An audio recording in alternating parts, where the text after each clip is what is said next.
John Emmett checking in from rainy Weymouth. Beautiful but cool day here in NorCal as Thierry de Jong checks in from SoCal. Joe Holtzman in Colorado, Estes Park, digging out from 44. Nearly 4 feet of snow. Yeah. Peter Taylor, New York City, saying good afternoon. Bob Walker Gadai from Texas. He's in the Texas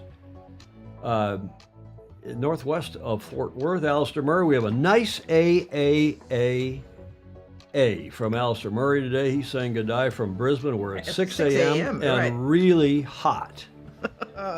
Andrew Pindar checking in, wet in Weymouth, but always sunny in Scarborough. He's up the coast, and we've got a nice submission from Andrew as well. Hello, Morris Stevens in snowy Halifax. Welcome to you.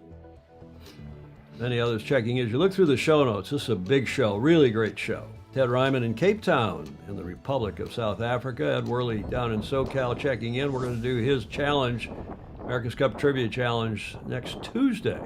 Good. Welcome, everybody, to show 694.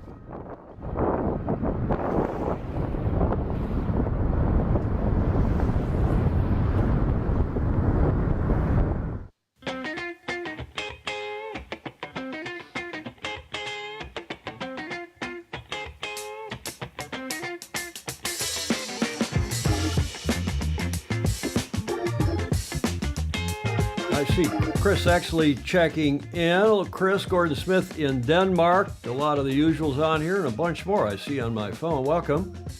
As I said, the show 694, my co-host and landlady and Commodore of the Beach Street Yacht Club is here, Julia Vadakin. Howdy do.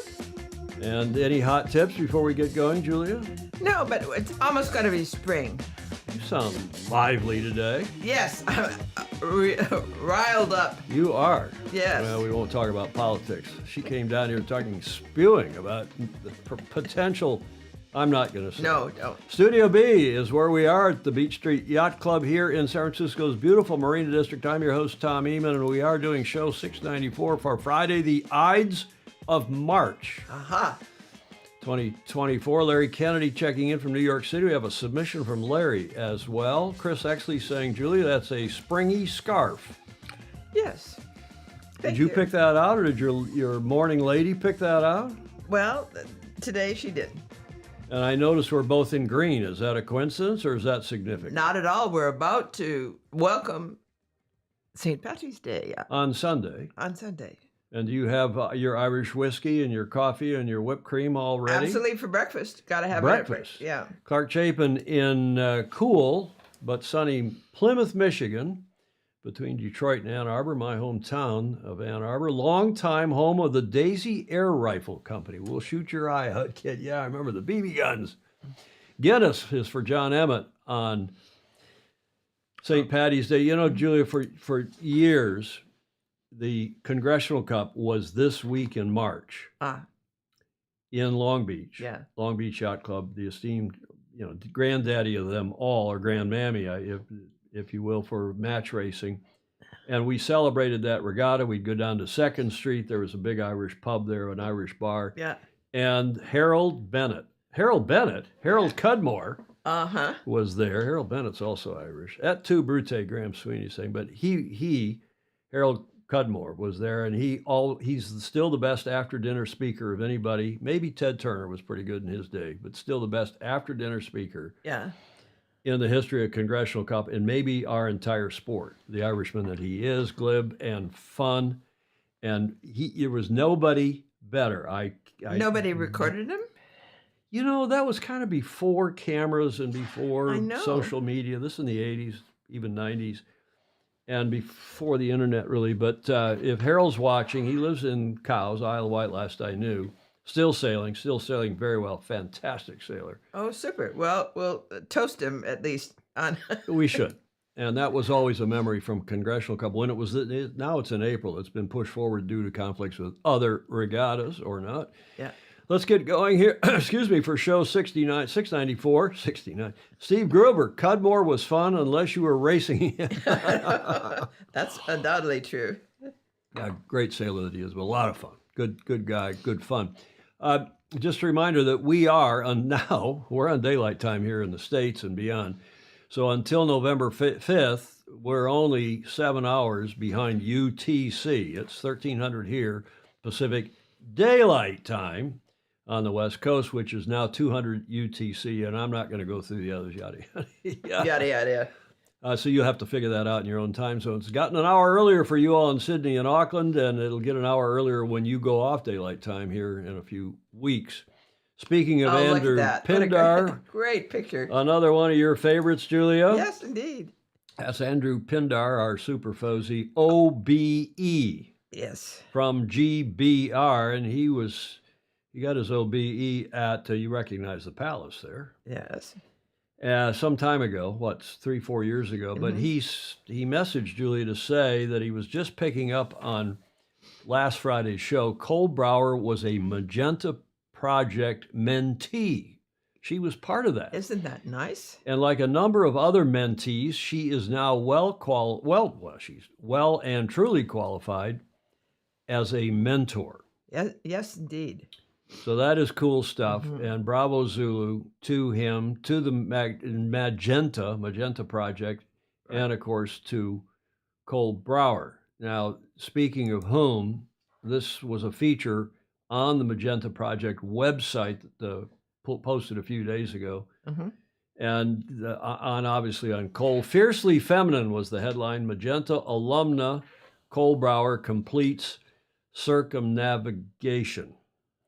And the article, I'm only excerpting, obviously, was written on the 7th of March or posted on the 7th of March from A Coruña, Spain, where they started and finished the Global Solo Challenge. Her arrival day would have been perfect to align with the International Women's Day on the 8th of March, but Cole Brower is already ahead of the game. How nice. The young American has made it to international headlines and likely your social media feed on her own terms, in her own style. Today in A Coruña, Spain, after 130 days at sea, Cole realized her goal of becoming the first American female to race nonstop around the world, as we have been reporting here now for months, weeks, and of course on her finish last week.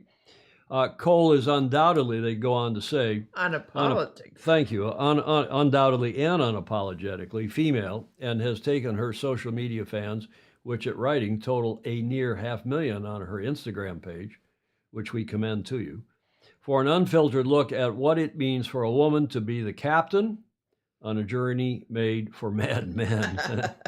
And not only the captain, but also the engineer, the sailmaker, the chef, the medic, the media producer. As for the last few months, she's been racing solo around the world, proving that women can, in fact, do it all. No question. So that is cool stuff. A little bit more on the Magenta Project. I just thought we should note it in honor of all who have, including and especially Andrew Pindar, who helped make this possible. The Magenta Project is a collective of passionate people committed to developing pathways and generating opportunities for more equity and inclusion in sailing, leading with gender. The UK registered charity works with a wide range of individuals and organizations around the world to make a positive and progressive impact on the sport of sailing, from grassroots initiatives to partnerships with international events and leagues established by the sailors from the all-female team SCA. Remember them? In the Volvo Ocean Race 2014-2015, the program has evolved into a network of men and women around the world who support developing careers in sailing through events and initiatives such as the annual mentoring program, the aforementioned. Read more about them or join in or make a contribution at www.themagentaproject.org. They've done a lot. Steve Gruber says, chef, only if knowing how to boil water makes you a chef. Well, she did a pretty good job as chef. Lily is a mentor, John Emmett says. Oh, good. Cool stuff. Warren Schasser checking in from Brisbane there. He said, I caught me out with the daylight savings change. Well, that's how we keep reminding everybody. We will again at the end of the show, but we are on daylight time, as you know, now until the beginning of November. Yep. Here. So your daytime hours may vary. Enough on the Magenta Project. Bravo Zulu to them and to Andrew and to Jody Shields, who's joining us. Good morning, World Sail GP next weekend, and I'm heading to New Zealand to start something new. Stay tuned for more details. Okay, Jody, cool. All right. Delighted to hear that. Julia, what was yesterday? Pie Day. Yesterday was Pi Day, and we want to wish you all a happy Pi Day.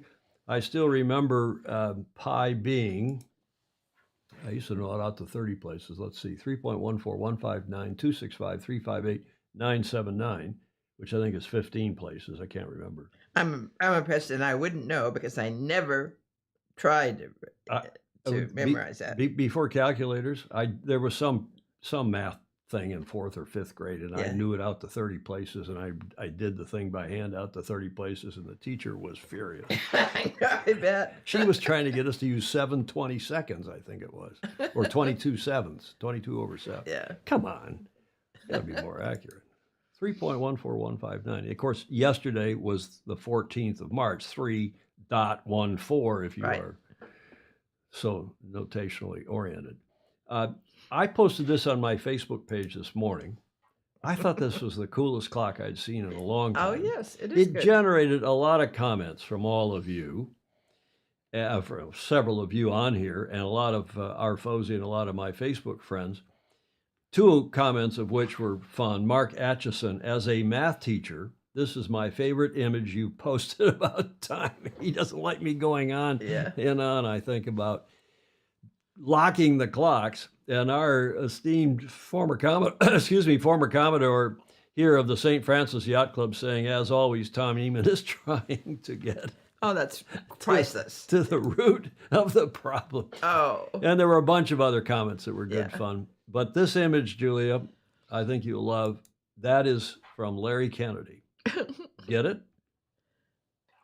That was also posted on my Facebook page with that Pi Day thing and the clocks. Get it? No. What kind of animal is that? A mouse. No. Is that a rat? Yes. That is a pi rat. Oh, my God. Oh. Julia. Oh. Come on. Come on. Gordon Smith got it. Steve Gruber got it. Pirate. It's a pi rat. It's a pi rat. Piratical. Okay, let's get into sailing. Bravo Zulu to Yandu, the winners of the 2024 JJ. That's the JJ Gilliton. That's the annual 18-foot skiff regatta down there in your favorite part of the world. Yes. And we have some great pictures. And I've been waiting. It ended last weekend, and I've been waiting to post this until we got a video. Well, they covered the races live, but the races are a couple hours long. Yeah. 2 hours and change. And I was waiting for maybe a summary video or a 2 or 3 minute highlights type video, but nothing has come. So I've just grabbed the bull by the proverbial horns and said, let's get on with it. It was the 1st through the 10th of March. This is widely viewed as the 18-footer World Championship. It was sponsored this year by the Winnings Company family. The JJ, as it's called, the JJ Giltonen. And it's not Giltonen, it's Giltonen. I actually checked that pronunciation this morning. And it's in Sydney Harbor, obviously, and a fantastic event that's been going on for a long time. It was started in 1937 by Mr. James J. Giltonen, secretary of the Aussie 18-footers League. He planned a World's Championship for the 18-footer open boats, and the league presented a trophy, popularly known as the J.J. Giltonen Trophy, to celebrate the event. Since the first 18-foot World Championship regatta on Sydney Harbor in 1938, the JJ has always been regarded as the world's premier 18-footer event. It attracts boats from around the world, with many of its competitors becoming world, Olympic, and national champions in a variety of yachting classes. That regatta is just incredible to watch.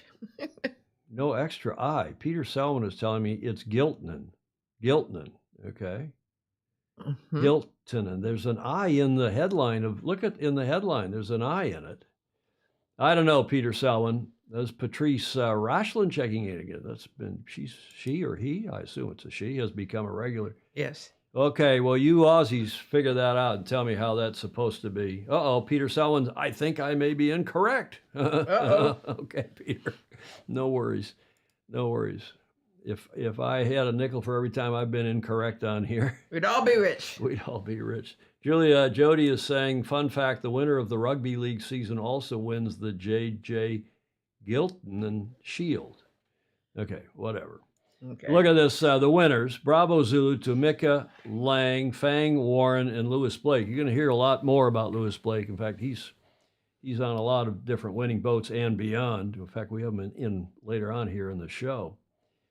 Alistair Murray's, confirming it's Gilton. And thank you all. Alistair, the president of Australian Sailing, he should know. Oh, yes, indeed. So nice photos here. This photo of the winners again, and from the press release from last weekend. Yandu team of Mikkel Lane, Fang Warren, and Lewis Blake became the winnings 2024 J.J. Giltinan World 18-foot skiff champions today on Sydney Harbor after scoring a brilliant win in the final race of what has been one of the best championship regattas in the event's 86-year history. Yandu went into today's race with a 2-point lead over their nearest rival, Rag and Famish Hotel, who's skippered by a super Fozy, Harry Price, needing to finish within the top 2 placings in the race to win the title. In fact, here's a nice picture of the Rag. That's a cool hotel. I've been there, coincidentally, a long time ago, the Rag and Famish. Cool, very trendy hotel in North Sydney. Yandu finished the championship. Yandu? I'm Yanduing it. I'm making it sound Spanish. Yandu finished the championship with a total of 14 points ahead of Rag and Famish Hotel, Harry Price, Josh McKnight, and Finn Rodowitz on 22 points. Andu, which has John Winning Jr., Sev Jarvin and Sam Newton on 23. Finport Finance on 39 points with Black Knight, 52. ASCC on 53. Balmain, 61. Queensland's Bigfoot Bags and Covers. That's got to be the best sponsor in the sport right now. Dave Hayter, and 64 points. And then Lazarus with Tom Kunich or Kunich probably in Aussie. 65 on Marine Outlet and beyond. So great turnout, terrific event. Here are the runner-up, second place in the foreground there. That's the Rag and Famish Hotel, obviously. And the winnings Andu boat in the background in the lead. I think this was from the second race. But nonetheless, a terrific event. There are the top 5 teams, as we were just reading through them, and Bravo Zulu to them all. And I've got to show this photo, Julie. I just love this photo. There's so many great photos from this regatta in the bay, Sydney Harbor, and it's just a fabulous venue for yacht racing. Absolutely. Right? Yeah, absolutely. Before we leave Sydney, this report on Sailing Anarchy, probably those of you down under will know there's some nice news coming out of there, that is Sydney, about Comanche, which is apparently now remaining in Oz for another year or more. And this, according to Sailing Anarchy, on the same day, this is from just yesterday, on the same day that the ship arrived to take Comanche from Australia to Italy, back to its, we're not sure who the owner is. Is it a Russian owner? But news has emerged that the 100-footer will now be staying down under for at least another year. The boat is completely stripped with the spars wrapped and secured on deck, ready for transport. See above this photo. Sailing Anarchy readers will remember that a condition of the 2-year lease just ended was that Comanche would be delivered to Genoa ready to sail. And we can confirm that the Super Maxi will now be borrowed for 12 months by 3-time Sydney Hobart winning skipper Matt Allen, and former president of Australian Sailing. Is he the once removed, or is he the immediate past president? Alistair will tell us, because Alistair's the current president, with an as yet unnamed partner. It will continue to be based in Sydney. Whether the name is to have Allen's trademark Ichiban phrase added is apparently undecided. So nice news coming out of Sydney. Just a couple other notes here. There are no plans to campaign the boat during the Australian winter season, but the 2014 VPLP Verdier record breaker will contest the full spring and summer offshore series, culminating in the Sydney Hobart race. Bravo Zulu, hooray. Early indications are that some of the current crew will be retained, including our longtime friend and foesy Ian Murray, the big fella, and veteran maxi boat captain Campbell Knox. If, as expected, while Oates 11 is repaired in the next few months, offshore racing fans can hopefully look forward to a resumption of the traditional line honors battle of the 100-footers. That's great to watch. How cool is that? Yeah, neat. Alistair saying Dan Belcher, Matt's brother, was president of Australian sailing between Matt, Allen, and me. Okay, so he is once removed. The 18s are the bombs. And yes, Clark, didn't I say Andu is the boat in the background on the right and finished third, and Rag was in the foreground, finished second. I think I had that right, Clark, but maybe not. Thank you if I didn't. Okay, the primary focus, that took a while to get out. The feature of today's show is the Etchells Worlds in Frio, but we go to Japan first. I debated whether to run this as what are we celebrating today, Julia? It's this thing called Honen Matsuri. It's celebrated in Japan on March 15th, and we're here to tell you how you can celebrate the day in the best possible way. Do you know that it's been 1,500 years since Honen Matsuri was first celebrated? Now, do you have any idea what it is, what they celebrate? There's a clue there. You can see on that banner, maybe. Oh. 1,500 years ago, apparently in the year 500 AD. Honen Matsuri is a day, like a lot of ceremonies in a lot of countries around the world, at least in the Northern Hemisphere, this time of year, it's a day dedicated to celebrating fertility and harvest. The festival involves tableaux shaped as phalluses, phallus statues, and people dressed up in phallus costumes representing fertility. Couples pray and hope for conceiving a child, while farmers pray for a year of successful harvesting. Lollies, cakes, and confectionaries are made as offerings, and free sake, I hope a lot of sake, is distributed among the people. Now, Julia, I told you when we were tuning this show up in the pre-show. Yes. That you saved us. I saved us because I have a video, and they have these phallic-shaped lollies, and these people. It goes on for a minute. It's a European video, European news video with a bunch of Aussies in it. And I thought since this show is a lot about Australia, we should include it. But then I looked at it one more time. Last night it seemed fine, and I had nothing. I don't drink anymore, so I had nothing to do. So I said, no, I don't think we need that on this show. So you're not going to see the video. It's just as well. So what are we really celebrating today? The Ides of March, March 15th, 2024. Now, do you know what the Ides of March, Julia, is all about? Yes.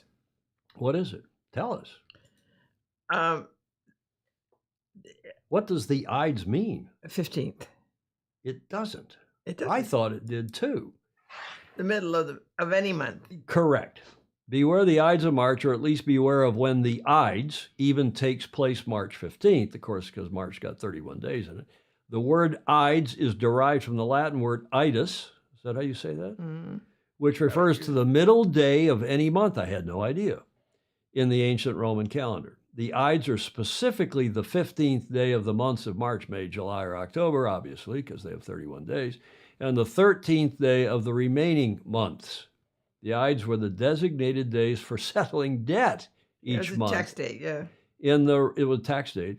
In the Roman Empire, and generally included the 7 days preceding the Ides for this purpose. Now, get this. No doubt debtors who could not pay their debts considered the Ides to be unlucky days, as they were typically thrown into prison or forced into slavery. Would you do that to me if I didn't pay the rent? Absolutely. That's an inside joke. The Ides of March. Okay.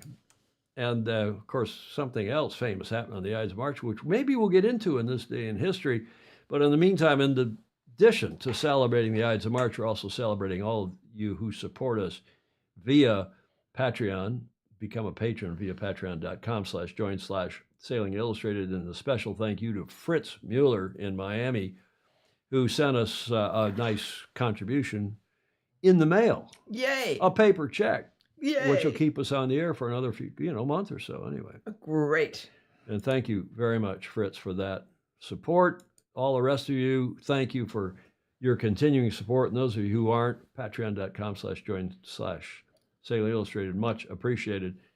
Or you can do what Clayton Embley did, which was to send us some bottles of bourbon for the Beach Street Yacht Club bar. We sampled one of those the other day. Yeah, I think it's Friday. Time to sample more. That was really good. It was really good. I should have brought that out in honor. Maybe we'll do that on Tuesday in a belated honor via bourbon to St. Patrick's Day. God forbid. We got to have an Irish coffee in the meantime. We probably should. Okay, let's get into the John Emmett report, the Coach's Corner. We like to do early in the show. Super, especially for those of you in Europe, especially for John, who's in England usually, not always, the man of international mystery that he is. The Coach's Corner with Super Fozy John Emmett. Hi, Tom, Julia, and all the Fozy. Just nipping into town to grab a quick coffee. I thought I'd take you for another walk and a talk. So it's pretty quiet here in Weymouth. It still feels a little bit wintry. But I had a big thing about trying to do things sooner rather than later. So with that in mind, if you haven't already shared, please share to your profile or even your pages right now so you can't forget. Now in coaching, I guess I often sound a little bit like a broken record, because if something is really important, one of the best ways of remembering things is through repetition. So if something's important, I will say it again and again and again. And yeah, it may be hard for the sailors, but I reckon 10 years after I finished coaching them, they probably still have my voice in their head. I was talking to Lena from Norway, who was sort of top 10 last Olympic Games, and I first coached her whilst she was about 14 years old, getting ready for the Youth Worlds. In fact, she was already taller than I am then. And she still remembers me talking to her about orange juice. So Lena was actually Tula's training partner for last Olympic Games, and she didn't have any sports drink. I said to her, if she gets orange juice, mix it 50-50 with water and maybe just a tiny bit of salt. That's a very good go-to. It's funny, 20 years later, well, certainly over a decade later, she obviously clearly remembers that. So this idea of doing sooner rather than later, very important, because training in sailing, it's hard to get it, exactly how you want. If you're doing, indoor sports, your program is your program. Oh, that was a bike. Just missed me. I don't know if you heard that.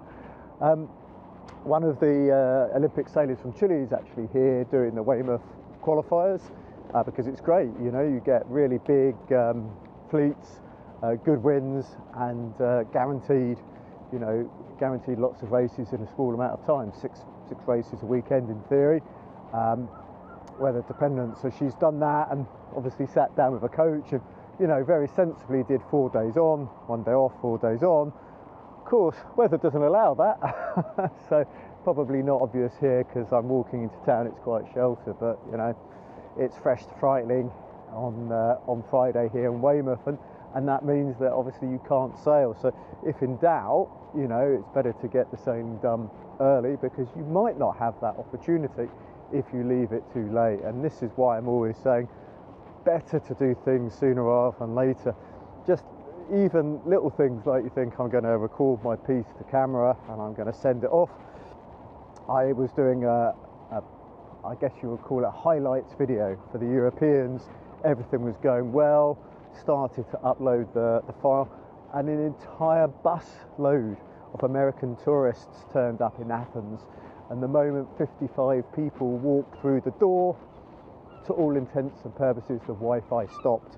So I was very glad that I started to upload sooner rather than later. So once again, if you haven't shared, please do so now. And just a big shout out to Tom and Julia. This is the only long form sailing show that's really available to all those people passionate about sailing, and it's a huge amount of work, and I do know in the background Tom is always working just to make it better and better, so why not even give them a like as well. Hopefully see you on the show. What a guy. Nice thumbs What up a to nice you. plug, huh? Absolutely. Well, you know, we do. We try to get the technical stuff working as well as we can. And we appreciate John very much. That best way of remembering, you know, for me is, what's the best way of remembering for you? What do you do to remember something, or to kind of put it? I guess it depends on what it is. I do remember spoken words, or more so than written. Yeah. So that's why you like phone calls. Yes. It's not that. You don't like fat fingered texting anymore because you're. I've never been good at it. Man, I can text like I prefer texting over phone calls and email. I know, but it's annoying. Is it? Yes. Well, I'm an annoying person. I admit it. I'll tell you what works for me, though, frankly, is writing it down. Even preparing this show, if you know, I've got my book, right, and I write, as I've told you, I'd use the 1-3-5 method. Have you ever heard of the 1-3-5 method? Yours? Yeah. Mine. The one major thing. Today it's 694, this show, and that's one major thing. 3, you know, semi-major, high pri, 3-3-3, and then 5, you know, lower priority thing, and that's it. I only do that stuff. And then I remind myself to take my meds. I remind myself to take my blood pressure. Do you take your blood pressure? No. You're supposed to. Not every day. And then over here, I write down, every time I come across a credit as we're putting the show together, if I write it down, I'll remember it, and then I'll go back and stick it in the black and white at the end. That's smart. And if it's something I got to say on here, try to remember on here, then I write it down. And you know what? If I write it down, I have a 50-50 chance, or maybe even better, of remembering if I don't write it down. Okay, enough of all that. Well, that's good, though. But I agree with John. Repetition. Yeah.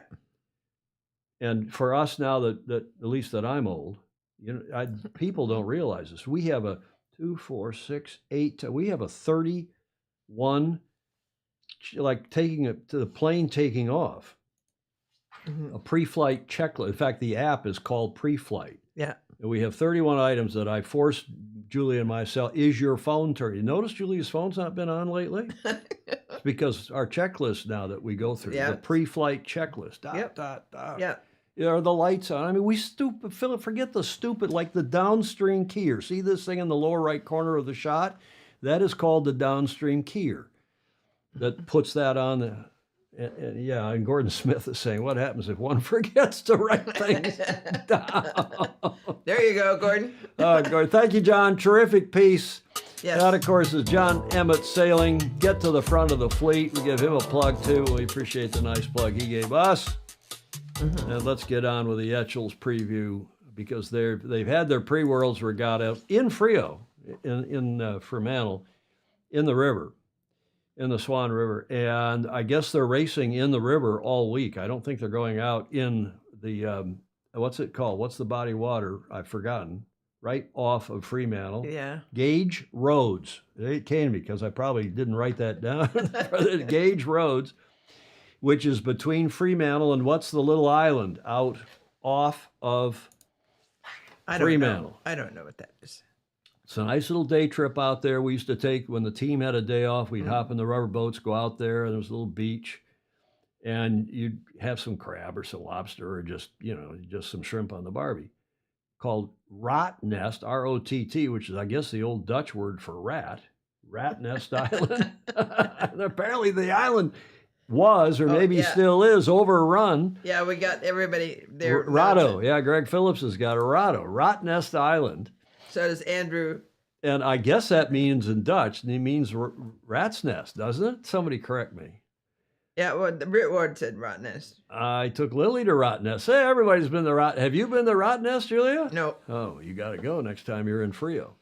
Next time you're in Perth in WA, which is where the 2024 Etchells Worlds are taking place. The practice race is on Sunday, and it is going to be a terrific event. Here's some of the PR that I saw last night and this morning. Professionals and amateurs. I love this. I love this approach, the headline, the gist of this whole PR from the class, from the media down there, from the clubs putting this on. 3 clubs putting this on.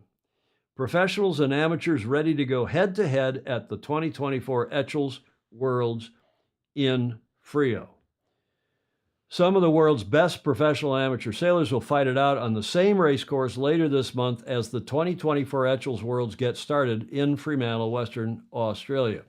That's this coming week, in fact. Yeah. Victoria and Etchells sailor and Tiger 2022 crew Nigel Abbott, whom I've never met, but you're about to meet him all by you all are about to meet him by video, who has sailed the class for more than 20 years, said one of the best features of the Etchells class was the tight racing between both professionals and amateurs in one designed boats. And here is Mr. Abbott. The reality with an Etchell is it might go 2 nautical miles to the first mark and you'll arrive there with 10 to 15 other boats pretty much in the same couple of boat lengths. So it's pretty exciting like that. But that's something about the Etchells which attracts sailors from all over the world.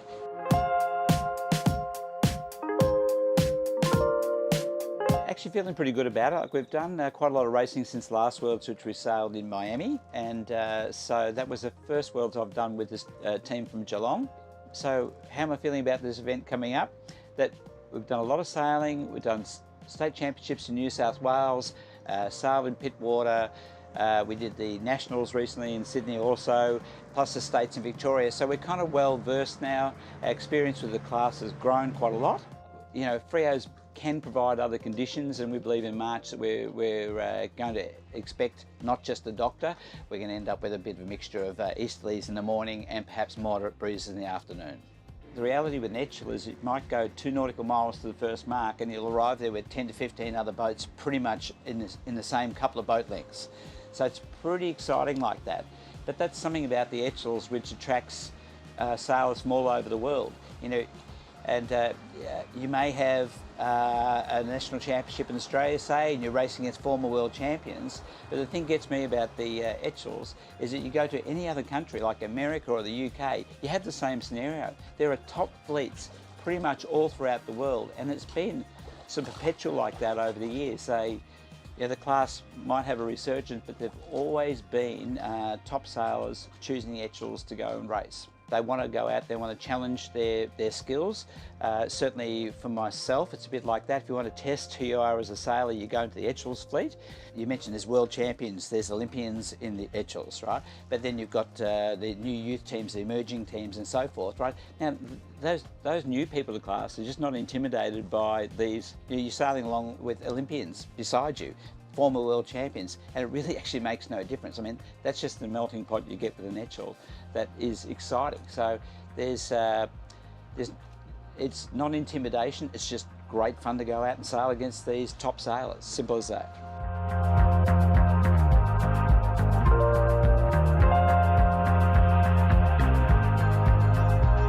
Does he look and sound like a cool guy? Mm-hmm.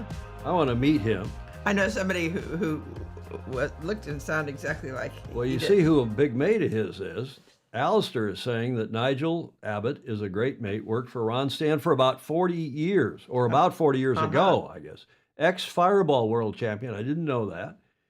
Had dinner at my house and met him a couple of weeks ago. Nice report, Nige. Really is. Mm-hmm. I'm not very familiar with the Etchells. Attractive, aren't they? Yes, Gordon, they're fabulous boats, and they were in the hunt for the Olympic when the Soling was named to the Olympics, and they were in that hunt. One other comment I want to go back to.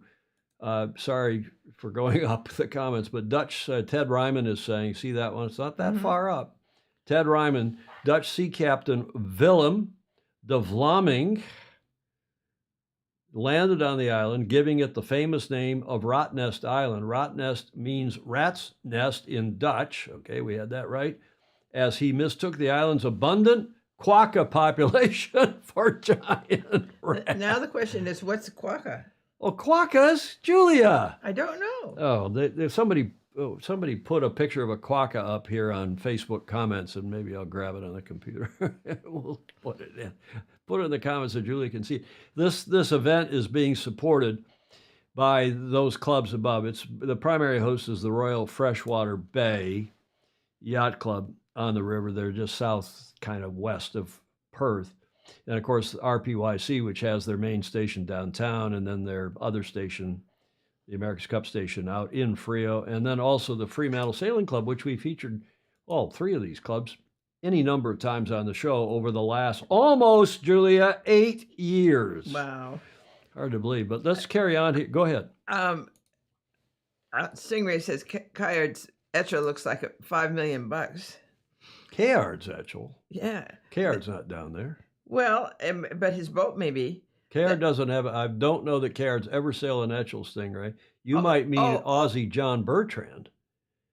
Etchells is the poster child for the benefits of not being chosen in the Olympic. Good point, Clark Chapin. But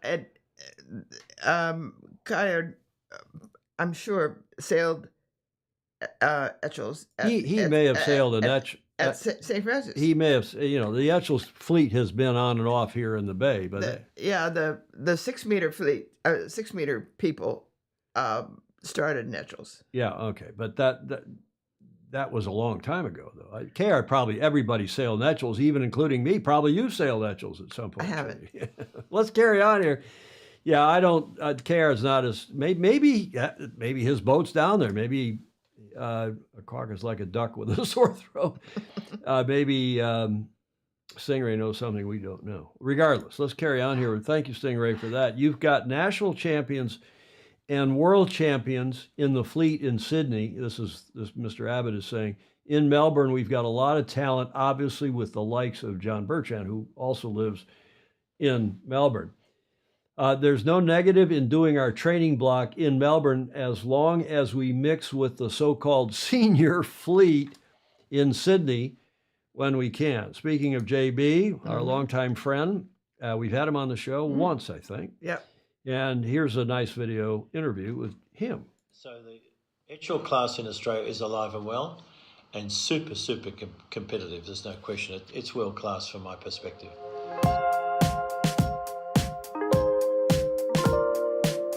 Kind of interesting. We just completed the national championships on Sydney Harbour. We were 7th overall. We had an up and down regatta. We came in strong, silly areas, black flags, blah blah blah. Everyone has those stories, and then we came out strong in the final. Anyway, so we're off to the West Australian Championships, which is mid February, and quite a few of the teams will be competing in that in preparation. And then of course mid March will be the Worlds. It's kind of interesting. It's a misnomer about the Fremantle Doctor, a lot of wind, Fremantle. Well, of course, it is in high summer, but March in Fremantle is it can be a big range of conditions. That's the point. Generally, the sea breezes will be nowhere near as strong as the so-called Fremantle Doctor. It'll be what one would assume a wide range of conditions, and clearly we look forward to that. Well, Graham Taylor, GT, and Richie and James are doing a really nice job. They've won the last several regattas, you might say, just by being very, very smooth. They're very, very good with, changing their gears, and their tactics are very solid. They've really set the pace. The interesting thing about the Etchell class is it really is the Olympic class in the non-Olympic years, or even we're in now the Olympic year of Paris. But in the Etchell fleets, we have a lot of Olympic medalists, Olympians, competing as tacticians or whatever, and so it's really sophisticated racing. I personally love it. If you can cross a boat by a metre, it's a thrill to be racing in such tight, refined competition. So the Etchell class in Australia is alive and well and super, super competitive. There's no question. It's world class from my perspective. I'd say that from within the Australian fleet, I would think that there's probably 5 to 8 boats that could win the World Championships, put it that way, if they put the regatta together properly. you know, these World Championships are always hard to win, regardless. And I think that we have a pretty strong contingent coming from the UK, for example. But we will be getting, there are some American entries coming. And all of that is just part of the mix of a World Championship. The Western Australians love their sailing. Fremantle is the home of the Defence of the Americas Cup, and indeed that's where we did quite a lot of our sailing, you know, in the preliminary leading into the '83 success with the Australia 2. So, you know, I've personally spent a lot of time in Fremantle. But putting all that aside, my experience is the home ground advantage, you know, in places like Perth, but many places are not that relevant. Yep. And you're going to get down to the museum, take a look at the old girl, see if she's going all right? Well, it's still going. We're still going around the bottom mark with the float drop before we get onto the final beat to the finish. Like, we're over there, of course, September this last year for the 40-year anniversary, which is fantastic. And they had a wonderful exhibition. I assume it'll still be there, but the Maritime Museum did a great job. But I wish we could get on that final beat and, you know, get across that finishing line.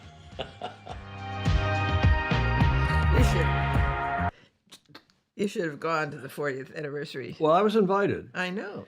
But it would have been fun. But, you know, it's hard. It's hard at my advanced age. Oh. It's hard. Nonetheless, hard to believe, first of all, it's 40 years ago. We celebrated that. I know. We did. We celebrated that last, September. And then they had the anniversary. And any of you this Maritime Museum is the real deal. I was there after it had been, this was back in, I guess 2000 or 2003, when Warren Jones died.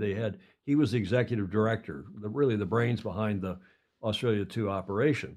And they had his memorial service in that museum.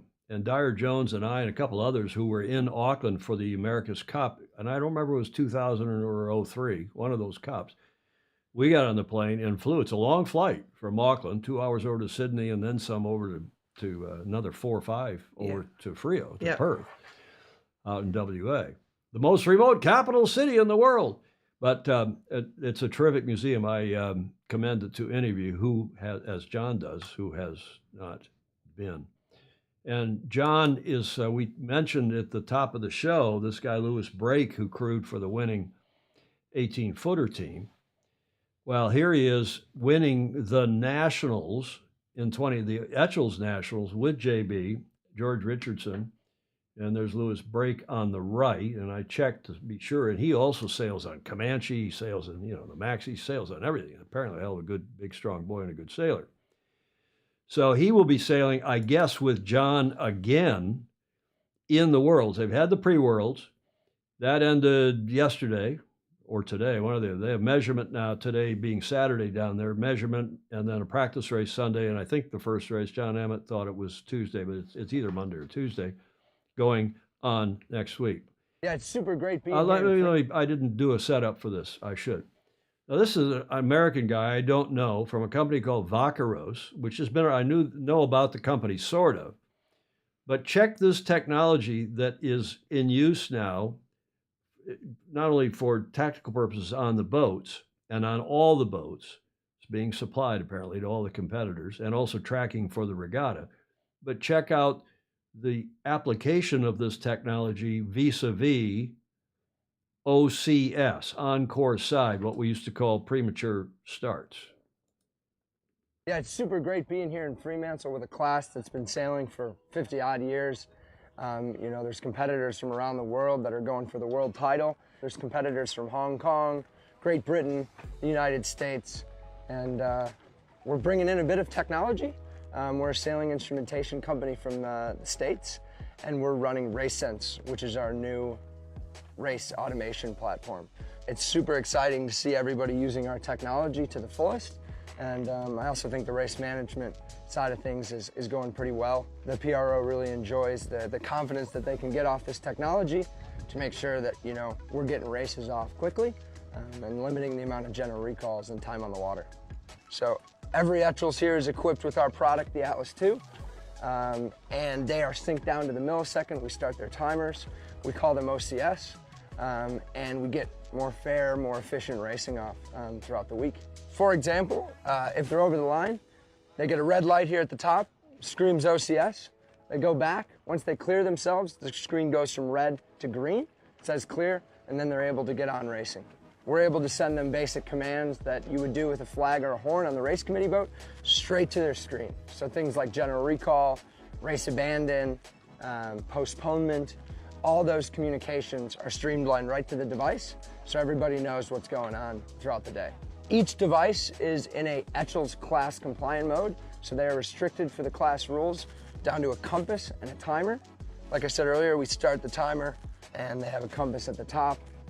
So it's a bit stripped from its functionality that everyone's fairly used to, but on the back end, we're still doing all the data analytics. They're still able to pull up their tracks and see where they went the right way and see where they went the wrong way. So it provides a bit more analytics on the back end once they hit the shore, and we're also doing tracking for the viewers back at home. So we hope you tune in. We hope nobody gets a lot of red lights this week, and we hope people are enjoying the tech.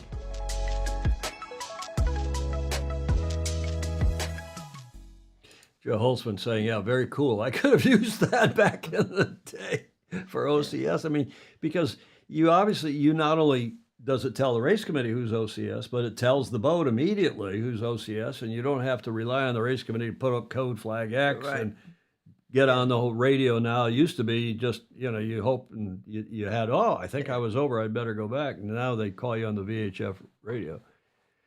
There's Andrew McIrvin checking in from, I think he's in Switzerland skiing. I hope your back is better, Andrew. Like on the water, umpiring taken to its best so far, Stingray is saying. Yeah, indeed. Okay, so the last... I wonder what the controversy was about it. What controversy? Yeah. There's some controversy at the JJ regarding the OCS feature of the... I don't know. Good question. Maybe it wasn't accurate, or maybe the perception, Steve Gruber, was that it was not accurate enough. Ed Worley saying, very nice tech. I don't know. We'll have to look into it. Andrew Pindar says that he's in Italy. McIrvin is, not Switzerland, not France. Oh, well, McIrvin... I'm bouncing all over the place. Yes, you are. Bill Canfield said, Mr. President, past president of the Virgin Islands Sailing Association, he is saying that the M32 class uses that device for OCS. Okay, so just the last look here at this was the pre-regatta. They had 38 boats, I think, in the pre-regatta. They have, I believe, 41 registered for the Worlds, and you can see in this, if you can see the fine print, the winners are Graham Taylor, James Mayo, and Richard Allenson from Oz. There are teams from Great Britain, the U.S., Hong Kong, and Ireland. I looked at the list. Mm-hmm. I think there are 41 entries, as I just said. And you see JB did not, he's down there somewhere. I saw it earlier today. 18. Yeah, 18th. He's in boat number 37. He's down there, well down. But again, this was just the tune-up regatta. And you see Lewis Brake is sailing with him, George Richardson and Lewis Brake. And you gotta think that they are probably odds-on favorites, Julia. Yep. Among probably this guy that won in Magpie.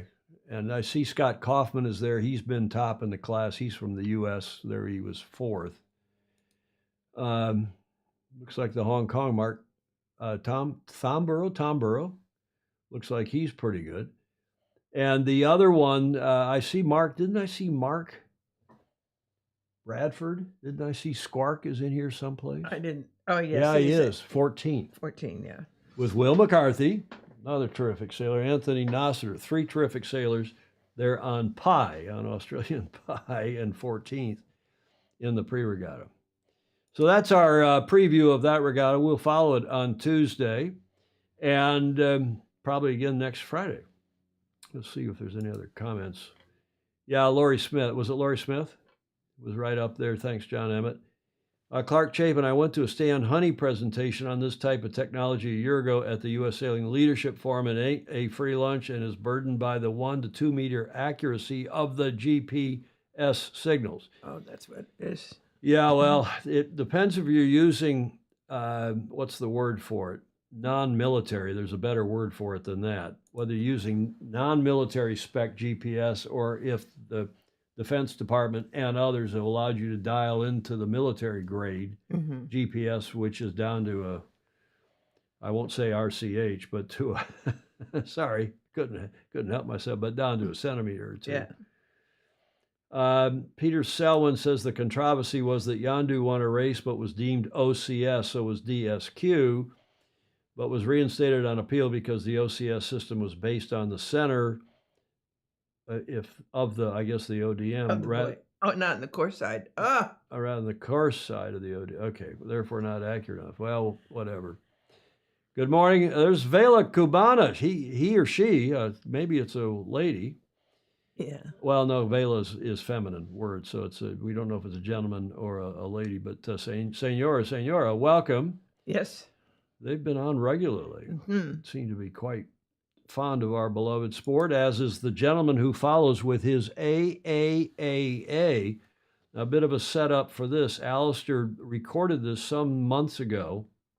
I've had it in the can sitting here for an appropriate moment, and he has interviewed a person who for the last 10 years has been the Cole Brower, for lack of a better metaphor.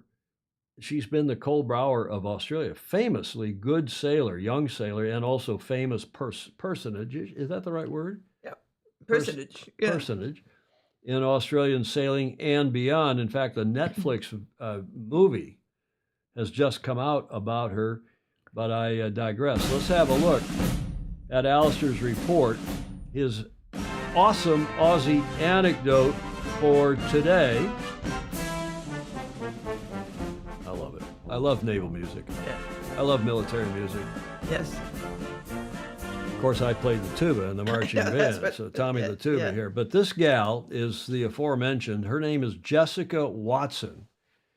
She's OAM. She has that Order of Australian Merit. I think that stands for. Born in 1993, she's an Australian sailor who was awarded the OAM.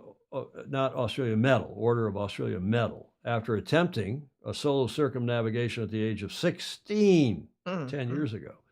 Although her voyage did not meet the distance criterion of 21,600 nautical miles, 40,000 clicks, for a circumnavigation, Watson was nevertheless named the 2011 Young Australian of the Year and was awarded the Medal of the Order of Australia in 2012 for, quote, service to sailing and to youth through the achievement of sailing solo and unassisted around the world, and as a role model for young Australians. She currently resides in Melbourne, and Netflix has just produced a film last year called True Spirit about Watson's circumnavigation. Oh, good. And we have, Julia, the trailer. Have a look. Hi, I'm Jess. Welcome to my video log. Traditionally, sailors keep log books, but you can't deprive me of screen time for half a year. I'm planning on being the youngest person to sail around the world, non-stop and unassisted. You're the captain, got it? You should be okay. That boat is a shockingly tiny thing to send a child to sea in. They are waiting for her to fail. She cannot come lumping back in. Red sky at night, sailors still light. Red sky in the morning, sailors warning.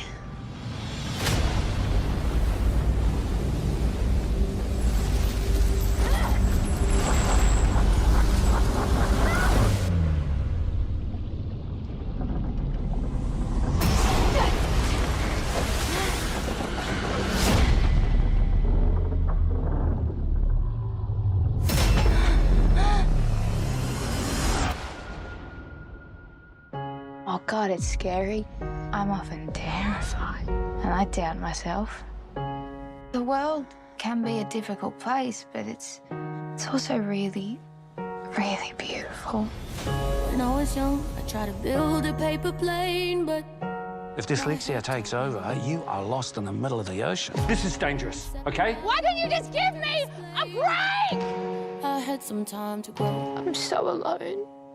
It's when things go wrong that your true character's revealed. And right now, I'm looking at a tenacious young woman who will figure this out.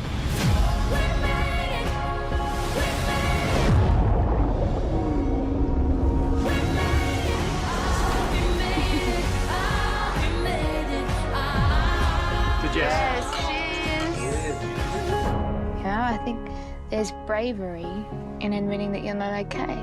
So, I'm Jessica Watson. I'm tough and I'm struggling. But that's okay. 'Cause we made it. What do you think, Julia? Terrific. That came out last February on Netflix. Ryman says he's seen it. Ted says her movie on Netflix is good. Greg Phillips, who's of course an Aussie, he says that her yacht is an SNS 34. Steve Gruber, I hate the GC, the computer graphics, with the waves. It's never right. Same with The Perfect Storm, but hey, it's a movie. And Vela Cubana saying it's a great movie, agreeing with Ted Ryman. And others of you have seen it. Ted Ryman, did he have another comment? No, I guess Chris Fury is saying Jess sails out of the Sandringham Yacht Club, which is, of course, Alistair's club there in Melbourne, on her own SNS 34 and also races on a Melgus 40 with my son as part of her crew. Terrific. Oh, nice. Tony Veal says it's a great film. Alistair Murray, I really enjoyed the movie. And apparently John Emmett, Julia. Yes. Apparently John Emmett has had dinner with her. Oh, good. Sometime. I guess that's to whom he was referring when he said, yeah, I had dinner with her. We had dinner in Palma a few years back. Okay, so there's more, because Alistair, as I said, a couple, 3 months back, interviewed her, and it's hard to overstate how big a person she is in the sporting world, let alone the sailing world, but the sporting world, and as an inspiration for young people in Australia. Have a look here at Alistair's interview. G'day, Tom and Julia and the Fosey. This is Alistair's awesome Aussie anecdote for the week. And it's a real thrill for me today to introduce you to a couple of young people that I've followed over the years and who I can call my friends. And I'll introduce them and we'll have a bit of a quick chat. So next to me is Jessica Watson, OAM, and next to Jessica is Jessie Martin, OAM. And they've actually got a lot in common. It's funny how there's so many parallels here, and I'll ask Jessica whether Jessie inspired her journey, because I'm sure that was part of it. But so they both sailed around the world. They both started when they were 16. I don't know whether they finished when they were 16 or whether they were 17 when they got there. They both sailed SNS 34s, so they chose the same boat to sail. And they both came back to Australia to enormous acclaim. And I'm talking about when Jessie Martin sailed back into Sandringham in 99? 99. Yeah, 99, yeah. There was crowds at Sandringham Yacht Club like you've never seen. 40,000, I think they estimated, wasn't it, Jess?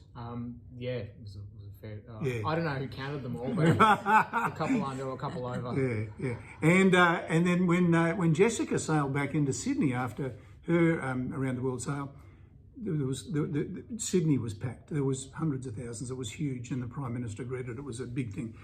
They both got all sorts of accolades, and they're both wonderful young people. And I thought that Sailing Illustrated would really just like to meet them. So I'm actually buying them lunch today. So they're getting paid to do this. I'll send you a bill, Tom. And then we're going to have lunch, but I thought we'd just have a quick chat for Sailing Illustrated before we go in there, because you're going to enjoy meeting them.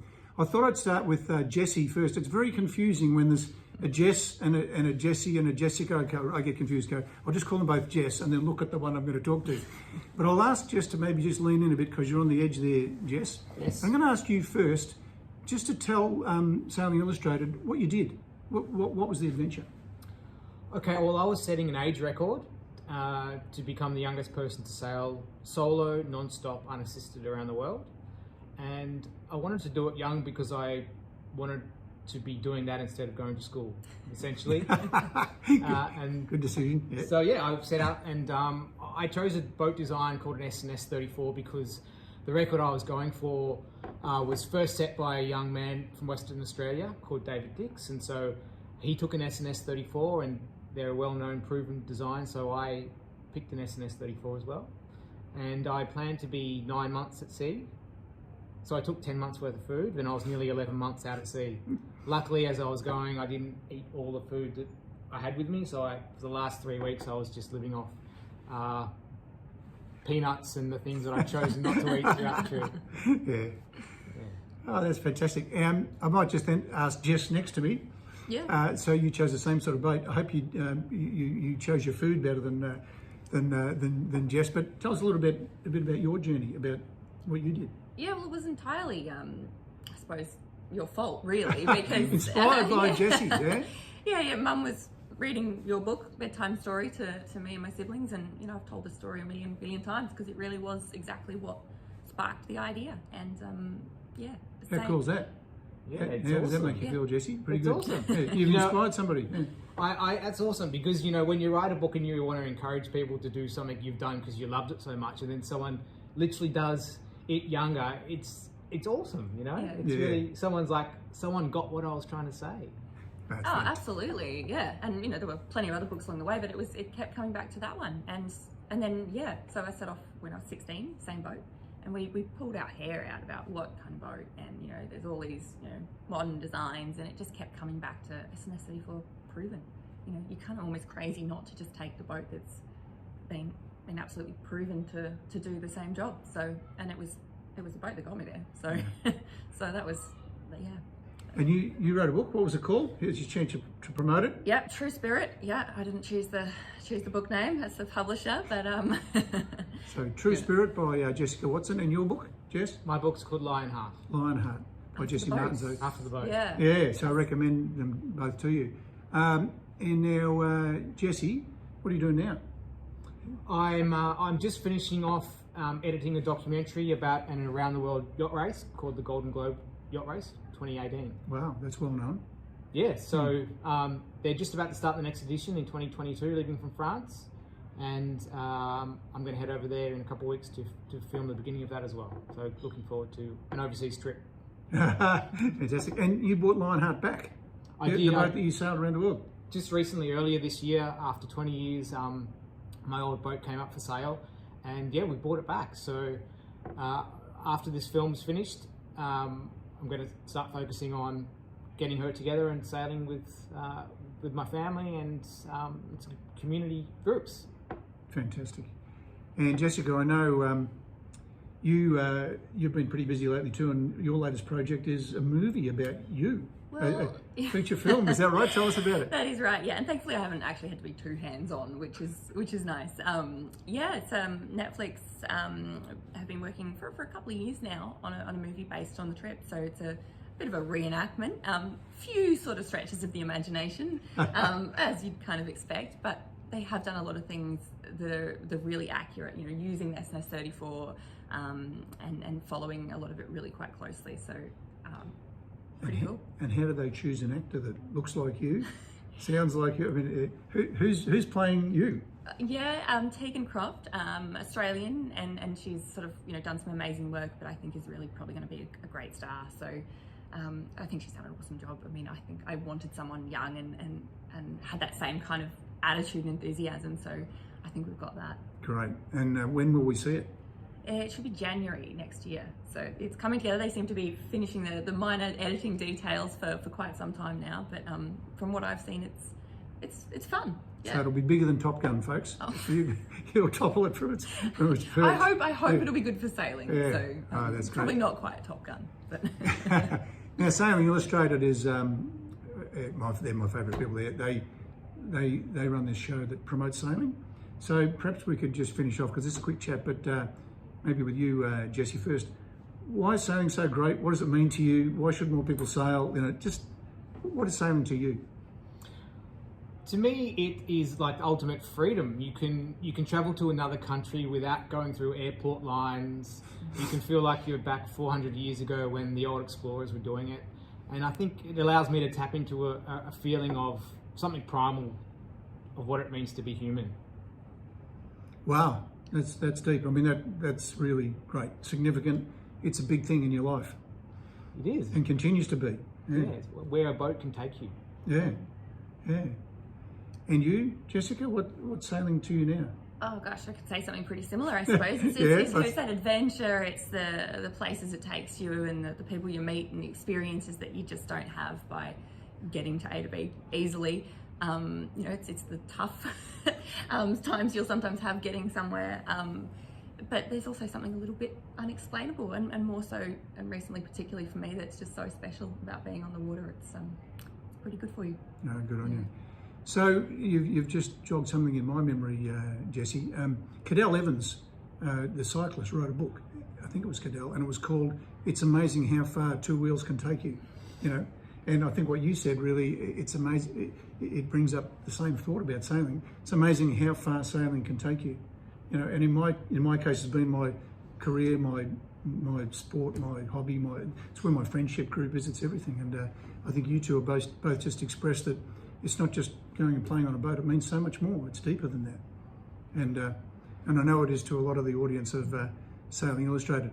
So that's it for today's AAAA, Alistair's Awesome Aussie Anecdote. A nice chat with a couple of great people, and I think it's an absolute pleasure to be able to introduce them to the audience of Sailing Illustrated. And if you'd like to reach out to them, make any contact with them, please do it via me. Contact me and I'll put you in touch. And make sure you read their books and go and see the movie. All right, that's it, folks. You can give everybody a wave, and they'll catch this on the on the broadcast. So you've got 2 more audience members as well, Tom. Like. Okay, yeah, like. Bye. Nice stuff, eh? Alistair's Awesome Aussie Anecdote, the Royal Naval Band. One of my favorite songs. Whenever we do a sing-along, we always sing this, right? Like You Are My Sunshine. All right. Waltzing Matilda, waltzing Matilda. Thank you, Alistair. Thank you very much. Alistair's Awesome Aussie Anecdote. Before we leave Australia, Julia, thanks to a number of our FOSI, we have for you a photo of a smiley quokka. Well, see, quokka is a quokka. A quokka, yeah. It's a favorite photo subject for tourists in WA. So says, wonderful. Where did I get that from? I think I found that from National Geographic Kids. How's that? Good. Okay. Enough of all that. Let's carry on here. This day in history.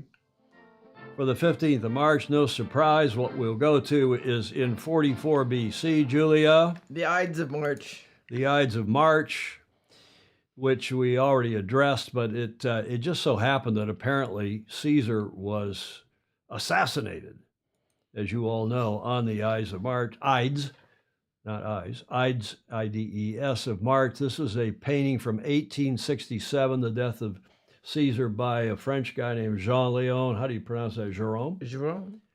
Jean-Léon Jerome, who, as it turns out, Julia, was one of the most famous painters. I got a picture of him here too, don't I? I do. I got a picture of him from 1892. Wow. Photogravure. That's an early photo, obviously. Mm-hmm. And they had photos from about the time of the America's Cup, a little after the America's Cup in 1851. But through that whole period, he was arguably the most famous, according to Wikipedia, not just one of his fan sites, painters in the world. And he did a lot of painting, including this obviously famous image. And here's a closer up image of it. And by the time, according to Wikipedia, by the time of his assassination on the 15th of March, supposedly the Ides of March, 44 BC, Julius Caesar was at the height of his power, having recently been declared dictator. How do you say that in Latin? Perpetuo? Perpetuo by the Roman Senate. This kind of power made many senators nervous that Caesar would overthrow the Senate and establish one-man tyranny. Thus, they planned to murder him and restore the authority of the Roman Republic. Well, the joke was on them because despite being warned of the plot in the days before, Caesar went to the Senate on the 15th. They're a group of about 30 senators, including Marcus Junius Brutus and Gaius. How do you pronounce that in Latin? I don't know. Gaius Cassius, attacked him with knives, stabbing him numerous times. Records of his last words vary.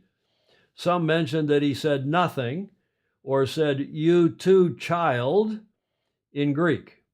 The most famous supposed phrase, "Et tu, Brute," which you all are referring to, comes from William Shakespeare's 1599 play, Julius Caesar, and has no basis in fact. Oh, how sad.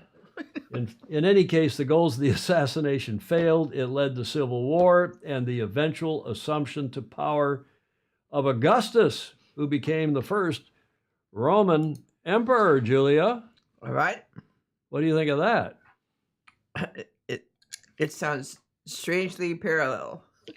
Apparently assassinated. Yep, boy, talk about the possibility of alternative facts. Julius got stabbed. Amazing they waited that long. My normal apartment on Campo de Fiore is a short walk from there in Largo, Argentina. I am a patron of the cat refuge. It's only Stingray would be doing that. And you, Brutus? Oh, now we got some Latin from Gordon Smith. Bloody hell. Now we're in trouble. I'm not even going to try. Caesar had some jam. Oh, he tells us what it is in English. Caesar had some jam for tea. Brutus had a rat. Okay.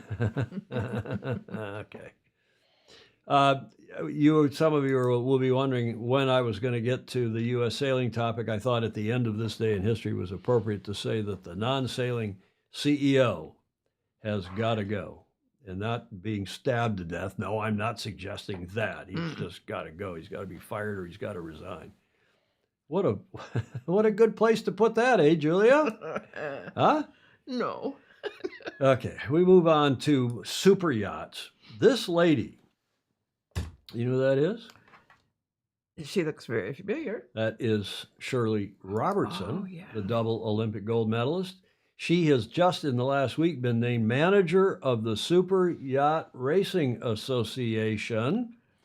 Terrific. And she says on her LinkedIn page, "I've raced in the super yacht racing circuit long enough to know how game-changing SYRA, the Super Yacht Racing Association, has been over the last 13 years. Privileged to be taking on this pivotal role and leading SYRA forward. Would love to hear from captains, owners, and industry professionals about how we can improve it." Well, bravo Zulu to you, Shirley.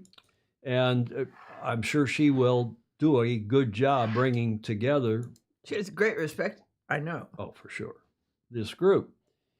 And apparently our super Fozy, in fact, Andrew McIrvin, they talked to him about whether he wanted to do it. And he said, I'm too busy. And I think he also, he told me, in fact, I know, that he thinks quite highly of Shirley and that she will do a terrific job. Jody Shields says, my mate, remember they were co-commentators on the Sail GP circuit for a while. Gordon Smith says, Shirley. Oh, yeah. Good. Mm-hmm. So Rick Banner, hello, you've just joined. And no, we had because I didn't play a video that would have certainly not only gotten a finger wag, but Julie probably would have stood up and walked out, or at least rolled herself out of the studio. So speaking of the super yachts, they are racing as we speak in Antigua. The Super Yacht Challenge, Antigua, is going on the 11th through the 17th. They race today and tomorrow. They had a round Antigua race 3 days ago, and they are racing through the weekend off Nelson's Dockyard, Antigua.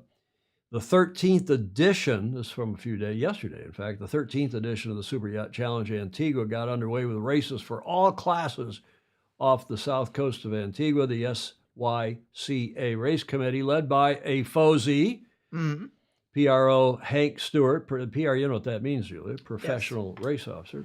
Yeah. Hank Stewart is from Rochester, New York, and has been on this show, a longtime friend. He set a 17.6 nautical mile triangular course for the Buccaneers, which is one of the divisions, which included long reaching legs offshore and a long beat inshore. The Corsair and Privateer classes, the other divisions, were set a more complex course of 26.3 nautical miles with relatively shorter legs at every point of sail. So these guys do race real courses, even though it's maybe more about the parties and fun on shore at night. All super yachts raced around the offshore mark Stan, named after SYCA co-founder Stan Pearson, who sailed on. He passed away just over 2 weeks before the start of the regatta, sadly. I didn't know the gentleman. I've read a lot about him, heard a lot about him over the years. Stan Pearson is a Kiwi, originally from New Zealand, been living in Antigua for a long time, 1958 to 2024, here helming Rebecca, and sad news that he passed on a couple of weeks ago, at age 60, right? Something like that. I think 60. Nice photo by Corey Silken, our longtime friend from Newport, Rhode Island, or I don't know if he lives in Newport or Jamestown, but up there in that area. And it's a good picture. It is a great picture, Julia, as are these others. Look at this. From a collection of photographers, this is Adela, the 182-footer, the Dykstra schooner, 55.5 meters long. Fabulous boat. You should have something like that. Oh, I should. Of course. That's a Tim Wright photo. Tim's from Great Britain. Another one of these, these guys love, and gals love to go do this stuff. Who wouldn't? There's another bow-on shot of Adela. Fabulous. Fabulous stuff. Another Tim Wright shot. Now, this photo's it's got to be one of the coolest boats in existence. It's 218 feet long. Another Dykstra yacht, also a Reichel Pugh Ketch, 66-meter, called Heteros. And that's a Claire Matches photo. Claire is from Spain. Some of you will know Claire. And this is the back end, the stern of Heteros, depending upon how you would pronounce that. That's a Corey Silken shot, I believe.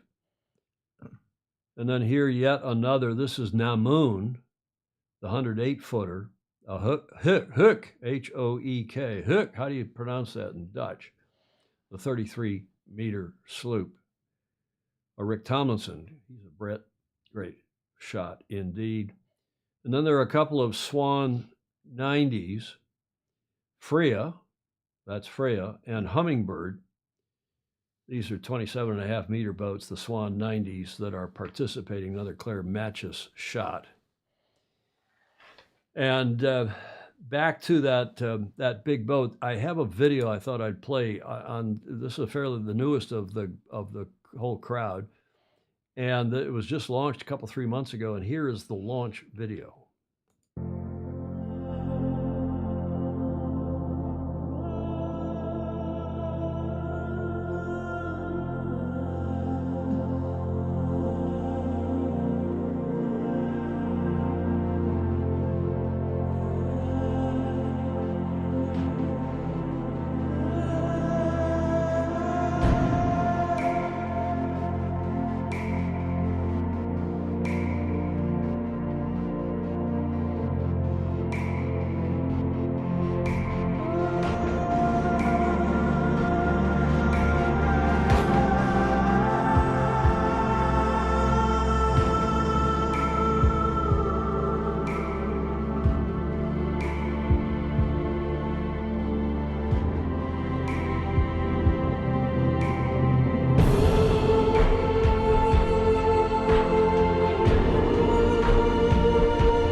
Julia. You need a boat like that. Oh, it's a beauty.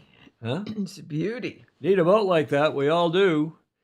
And as I said, this Super Yacht Class Association, it's about the parties, and they have some grand parties, needless to say. And what a great aspect of our sport. This was the welcome party that was held at the Boom Restaurant. Yeah, some of you will have been there, the Admiral's Inn. Prior to the first day of racing, it's in the Gunpowder House with its spectacular infinity-edged pool overlooking Nelson's Dockyard, where the 200 super yacht owners, guests, and crew enjoyed a laid-back get-together with bubbles, dark and stormies, and hors d'oeuvres, appetizers. Racing at the Super Yacht Challenge Antigua continues today, Friday, the 15th, with fantastic action off the south coast of Antigua and running through the weekend before they go up to the St. Bart's Bucket in due course. Let's get to the America's Cup. We have a quick video here from Ineos Britannia, from their structures guy, their engineer, and I think you'll find this interesting as well. I'm Mark Hobbs. I'm the structural engineering lead at Ineos Britannia. I started sailing when I was about 10. I learned to sail at a local reservoir at Buell Valley, and that was in Optimists initially. Then I went on into 420s and then did team racing when I went to university.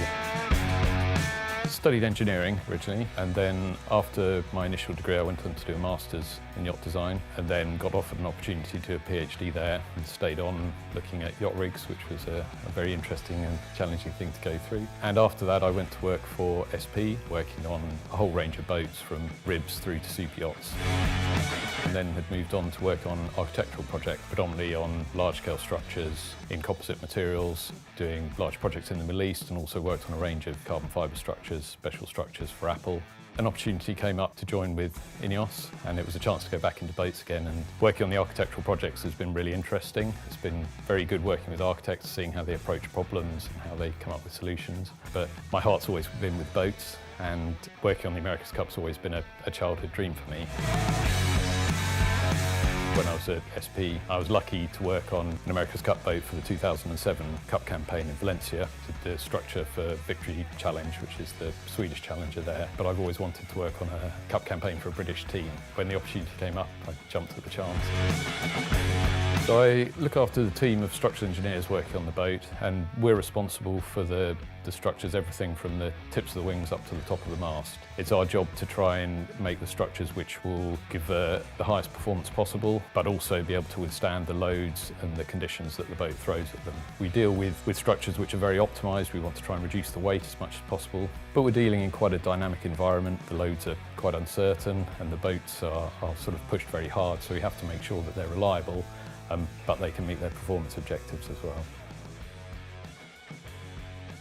The favourite part of my job is actually seeing the results of your work come to life, not only when you first see the boat finished and built, when we do the testing and see it going, but also when you see the boat go out sailing. You see the results of your work, and that was the reason I wanted to go into engineering in the first place. Was I wanted to be involved in a career where I was creating something and I could see the results of my work being realised, and it's very rewarding when you see that. It does sort of bring some nervous moments when the boat's out there. You know how heavily loaded it is, you know how close to the line you have to push the structure, and also at the end of the day both the campaign and the people on the boat are relying on us to give them a reliable boat that'll hopefully do the job of bringing the cup home. From the tips of the wings to the tip of the mast, or the top of the mast, I think he said, which is interesting because these modern cup, modern cup campaigns are probably even back for a long, long time. There is the aero team, which has to do with everything to do with aerodynamics, the sails, the mast, and then there's the hydro team, which is the hull and the foils and the stuff that touches the water. Exactly. This guy and his team are responsible for everything, from the tip of the wings to the tip of the mast, because they're the structure guys. And if you build, as who used to say it, Caird maybe said it, Caird Cola, I think it was Caird actually said, if it doesn't break, you've overbuilt it. And if it does break, obviously you've underbuilt it. So why do I have a black screen there, Julie? That's cretonic. I don't know. I thought I trimmed that video to end before that got to the black.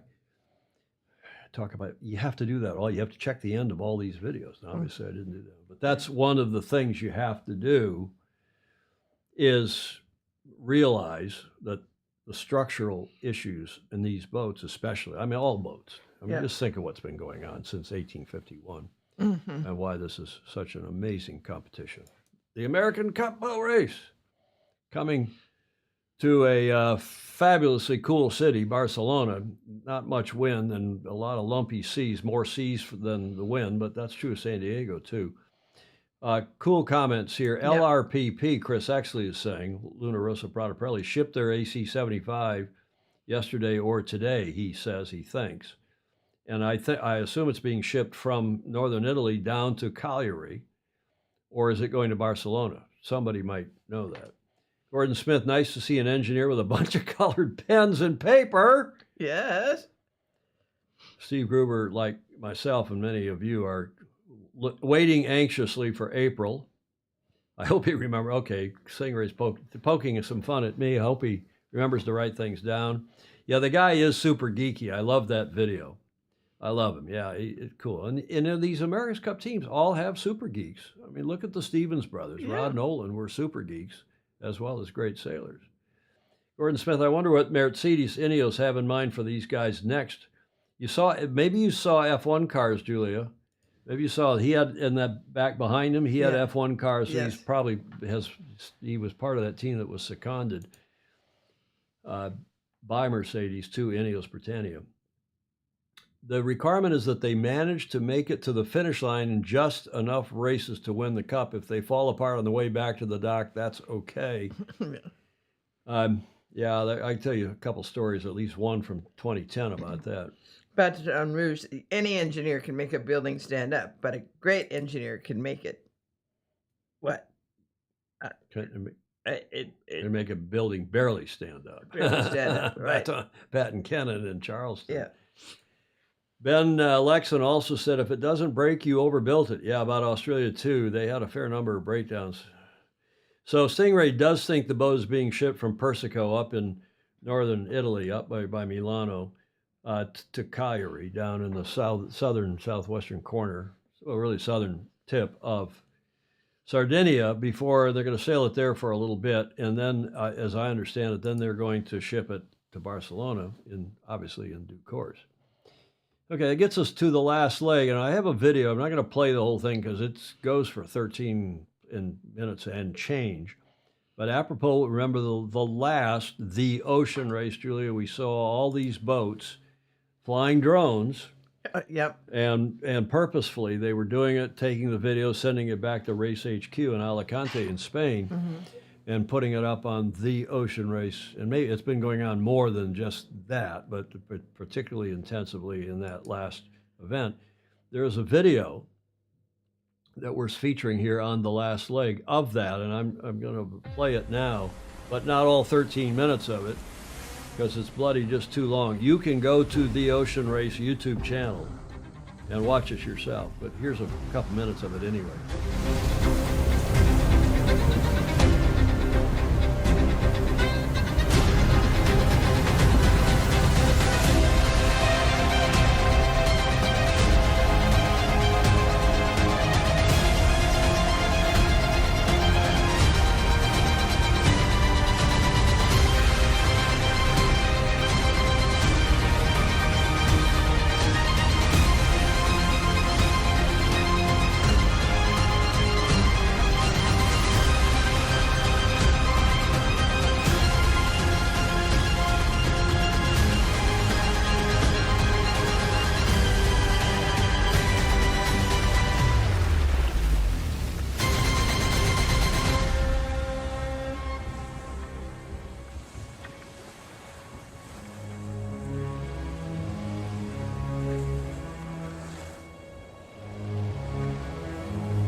Okay, so you get the idea. This goes on as I said, for 13 and a half minutes or so, and it comes on strong again. Go to the YouTube channel, The Ocean Race, the YouTube channel. I think you'll enjoy it.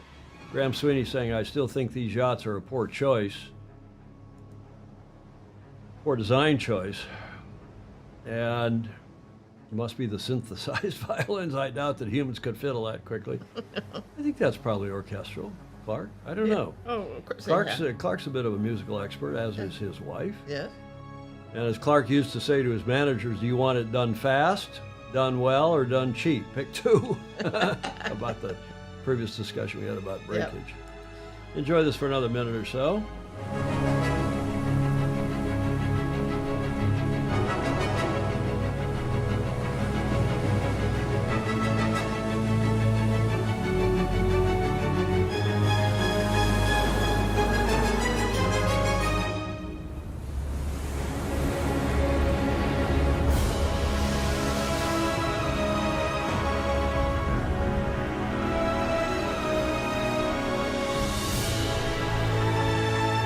Okay, Julia, you seen enough? Yes, it is breathtaking.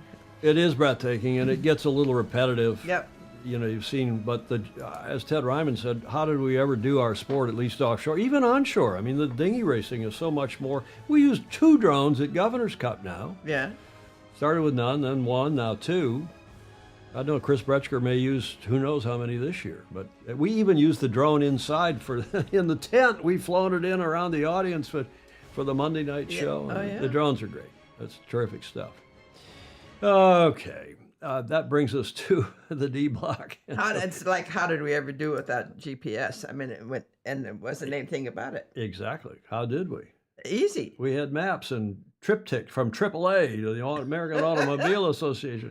I navigated my grandmother all around the country with triptychs. When I was 10, 11, 12 years old, learned to run those triptychs where you folded it over and you followed the green line. And then my grandma would say, we don't want to go there. We want to go over there. Okay, let me check that, Grandma. I took celestial navigation, and I always thought that I'd never go transoceanic with only one navigator aboard. Well, you're a better navigator than I if you can do, huh? You still have your... Oh, I've got all the equipment. I have... You've not thrown away anything in your entire life. But who would... You have IBM typewriters down in the garage that I keep trying to throw away that from like the first electrics or Selectrics. Mm-hmm. Julia, okay, enough of all that. Here we go. Here we go to the Whiskey Tango Foxtrot. You've got your... someplace. We need to put that in the Beach Street Yacht Club library here. Astrolabe, probably. Okay, let's look at Whiskey Tango Foxtrot. These are corny but fun. You know, you got to have some fun. It's Friday. It's the Ides of March. The fact that some people can't distinguish, as we dedicate this to you, Julie, but also to my late great mother. Yes. The fact that some people can't distinguish between etymology and entomology bugs me in ways I can't put into words. That's lovely. Huh? Yep. Isn't that good? That's good. Now, that's just proof that Ted Ryman can submit something that's clean. Huh? That's from Ryman. Julia, you're supposed to look at what Clark wrote. If you have... I just did. If you have one navigator, you know where you are. If you have 2 navigators, you're never sure. Not my experience. Clark, Sorry. That's true. And it's like doctors too. Do you really want to get a second opinion? Yeah. Or then you get a third opinion, and then you go 2 against 1, or you know what most people do? The statistics show they go with the one they want to go with, not the one that makes. Yeah. When I say 2 navigators, that means 1 or none. I mean, I don't want to go with no one.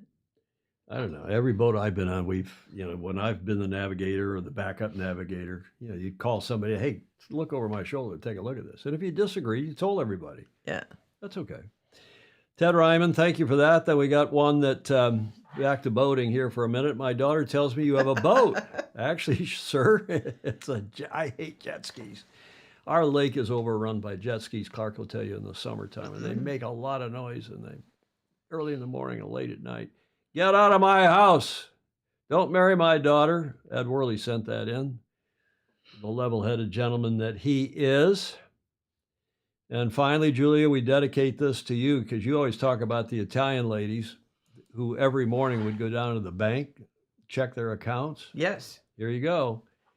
Aha. This is pre-internet chat room. Yes. Using an old version of Windows. Yes. That's nice. Ryman sent that too. He sent 2 clean jokes in for a Whiskey Tango Foxtrot today. That's classic, though. I like that. That is classic. I really like that. Stingray he says, geez, Ted, that's way too clever. Finger wag from. See, Julia, you can give finger wags for those that are too dirty. And Yeah. Stingray can give finger wags for those that are too clean. Jet skis are bad enough. Clark Chapin says wake boats on inland lakes. Yeah, wake boats too, ski boats. Nice work, Ted Ryman, Gordon Smith agreeing. Okay. Mm-hmm. The finish line is here, and we are done for this show. We're an hour and 40 minutes in. Julia, it is your witness. Yes. It's important to like, follow, and really important to share. Indeed it is, and comments are welcome, even in replay. So if you're watching this in replay, please feel free to comment. We appreciate all your comments. We appreciate all of you who support us via Patreon. Thanks for your support. Patreon.com/join/Sailing Illustrated. And we also want to thank those who gave us audio, video, and images for today's show. Julia, final thoughts? There's lots of advice on this show, and I can't follow. I won't be able to use all of it. So Follow the advice. Yeah. Yeah, well. All of them. Who wants to follow advice for a couple of old farts like you?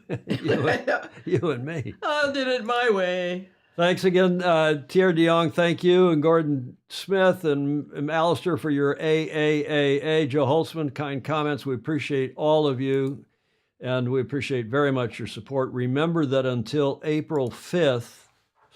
November 5th, I told you I'm an old fart and a crouton. Until November 5th, we are on daylight time, so if you're watching this in replay, you'll know that we come on now at 1300 Pacific Daylight Time, which is 2000 UTC, yada, yada, yada. Thanks also to John Emmett for his continuing support. And remember, Julia, he will be our live guest next Tuesday. Oh, yay.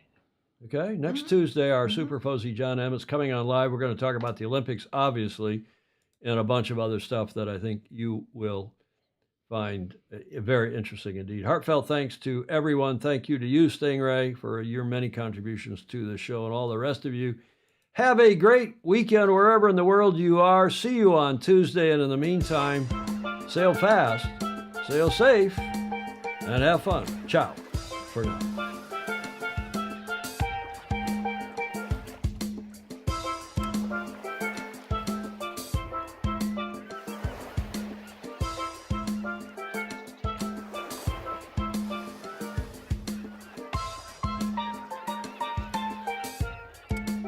We almost forgot to wish everybody a happy St. Patrick's Day. A happy St. Patrick's Day indeed. Ciao for now.